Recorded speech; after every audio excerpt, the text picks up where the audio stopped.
This is J.B. Pritzker, the governor of Illinois and future presidential candidate. Recently, he was asked to comment on the death of 18-year-old Loyola University student Sheridan Gorman. This has been a terrible tragedy, and I know that the Gorman family has suffered mightily.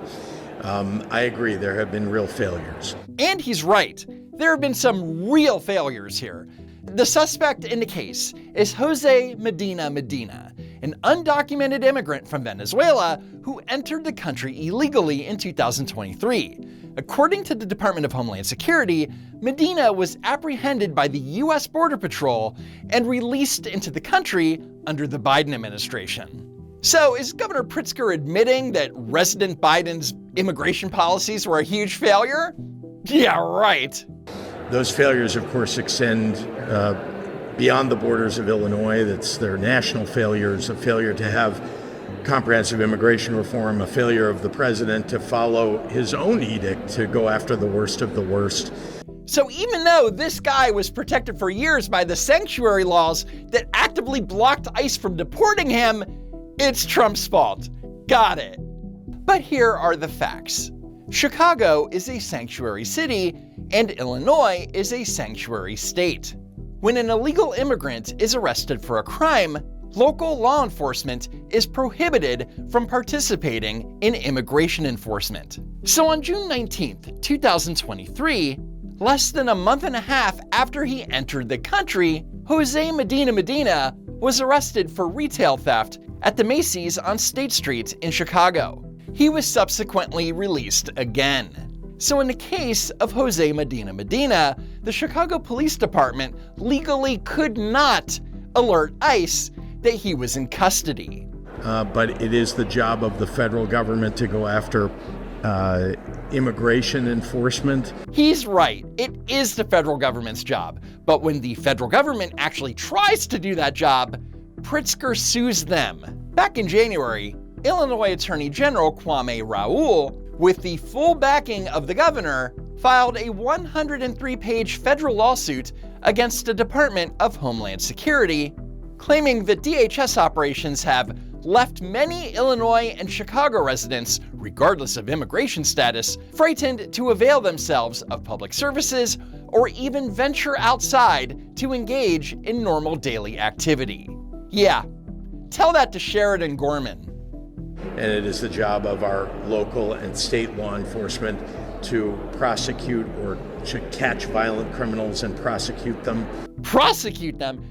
Governor, you can't prosecute a violent crime that hasn't happened yet, but you can deport someone who shouldn't be here before they have the chance to commit one. And Jose Medina was a walking red flag with an active warrant for retail theft, not to mention that under the Laken Riley Act, he was a priority for deportation. Now, if you thought the governor's response was bad, just wait until you hear from Chicago Mayor Brandon Johnson. You know, as I prepare to send my oldest son off to college this fall, I can't stop thinking about the Gorman family as they bear the unimaginable loss of their daughter, Sheridan. What I want for my child is what I want for every single child and every single person in this city. That is to be safe and to live out their purpose without fear. Mayor Johnson is stealing a page out of the Joe Biden playbook. It takes a special kind of political narcissism to look at a horrifying, preventable tragedy and immediately make it about yourself.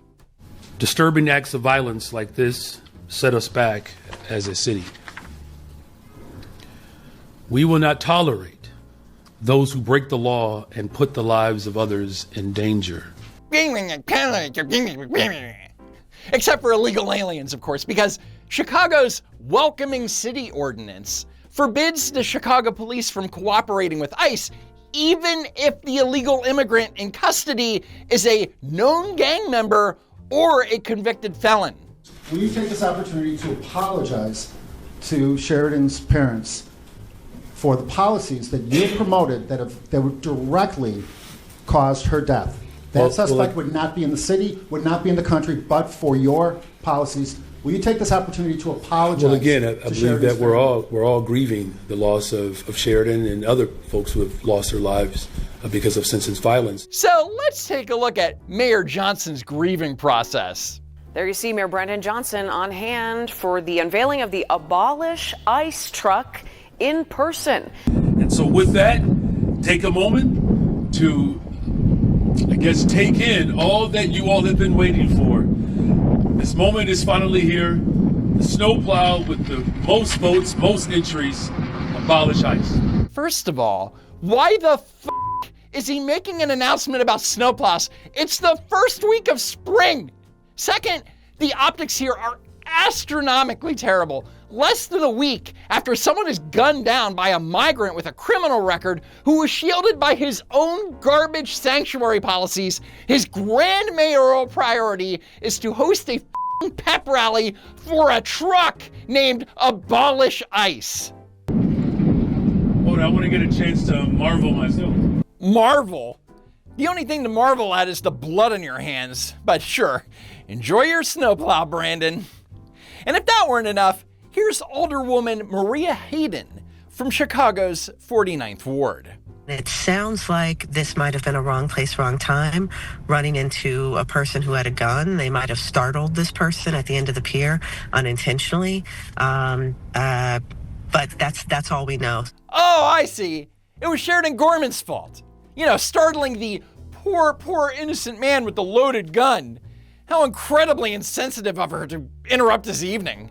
And after some rather intense, but well-deserved backlash, Alderwoman Hayden put out a statement offering an explanation, writing, "Over the past few days, a clip from an interview I did with Fox Live about the murder has gone viral on conservative media. Some media outlets are intentionally creating sound bites to misconstrue my words." Misconstrued her words, guys. The only thing that conservative media did was play the exact words that came out of her mouth. And speaking of missing the entire point, Loyola University's newspaper, the Loyola Phoenix, posted an image on their Instagram with the caption, "Immigrant man charged with murder of Sheridan Gorman, DHS involved." But the editors found that headline to be inaccurate for some reason and published the following editor's note.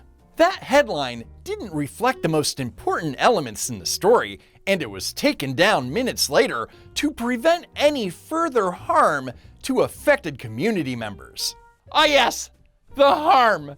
Because obviously, the most traumatizing part of the story about an 18-year-old girl getting unalived is the adjective used to describe the guy who did it. So, to protect the fragile community from this horrific linguistic violence, the Phoenix overhauled the headline to the following bold, fearless piece of journalism: "Man charged in the murder of Sheridan Gorman." Additionally, in the body of the original post, we described the man who was charged as an illegal immigrant, using language provided by the Department of Homeland Security. That language does not align with Associated Press style, nor does it align with the values of this newspaper. Yes, the Associated Press stylebook states, "Use illegal only to refer to an action, not a person. Do not use the terms alien, illegal, illegals, or undocumented." F***ing clown world. No human's existence is illegal, and we quickly changed our wording to reflect that. But no one is saying that his existence is illegal, you clowns. His presence inside the United States is illegal, but thank goodness that the student newspaper was there to protect the community from the unimaginable trauma of reading a factually accurate sentence. We acknowledge the harm such language can cause and the power and importance of the words we choose to use. We deeply regret these errors, and we're committed to continuing the high standards we hold for ourselves as journalists and members of the Loyola, Rogers Park, and Chicago communities. Apparently, high standards for journalism involve aggressively scrubbing factual information so you don't accidentally offend the guy who just murdered your classmate. But great job, Loyola. You're doing God's work. And on that infuriating note, that's it for now. Please head on over to my super cool merch store at don'twalkrun.shop. As always, please subscribe to the channel. Thank you so much for tuning in, and I hope to see you next time. If there is next time.